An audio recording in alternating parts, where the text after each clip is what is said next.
You know, we're in a period now where, yeah, it's physical sales going down, digital sales going up, streaming sales are going up. And I came as an artist who began, you know, releasing 12 inches and 45. So it's very different for somebody who's starting, you know, now, today, who's starting off in the digital world, right? So I kind of feel that I've got a little bit of a head start, but it's an adjustment and it's very different. But we feel, both the label and I feel that, like, there's still a lot of exposure for your music, and there's still a lot of, especially with the streaming thing, there's a lot of potential to get your music heard. And the thing is even if you're not, it's about, from a business model sense, it's not about making money from just one thing. It's about making very little money in a lot of places. So you're not going to be making, like, it's not going to be a rainfall and you're going to, like, come up on $1 million through one thing. It's like just all these little things are going to count for a big thing in the end. So, or they're going to pay your rent. So, and if that means making more music, then great. I started making beats on computer when I was 16, and it probably took me till I was 18 or 19 to get my first 45 pressed.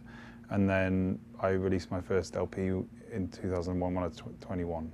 And then after that, it's been, like, pretty consistent since then, just releasing with the same label and a couple of other labels, but I've stuck with the same label since for the last, like, 12, 13 years. Why is that? Because working with, like, they've always given me a certain amount of freedom and very little A&R, and not A&R, very little criticism, as far as, like, I've handed them the music and they've loved it and they've wanted to release it, and that's more important, because the last thing you want to do is hand something in and people be like, you know what, there's this and this and we don't like this one, and you need a creative angle from a label, because you want to help with programming a record, you want to know which songs are commercial in their eyes, but you don't at the same time want this, I personally don't, as an artist, want this critique from a record label about the musicality of a record. So my mother enrolled me on a local course, a 2-year course for audio production and sound engineering, and then after that I went to a 3-year course for audio production and sound engineering and failed. So failed, got like 11%. So,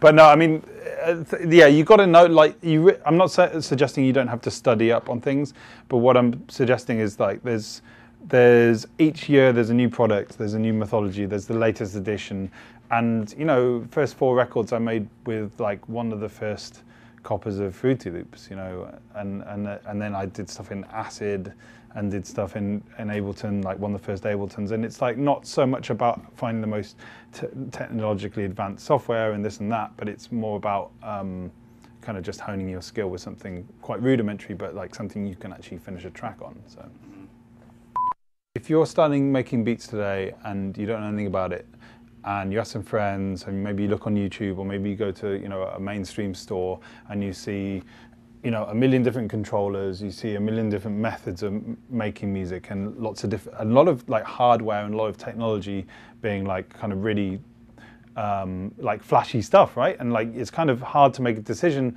and it's also very much about hardware at the moment. We're in a period where it was all about software. You know, we were going into a world of, like, Pro Tools and Reason and Ableton, and then suddenly it became about controlling that software and about, like some sort of apparatus with which to control that software.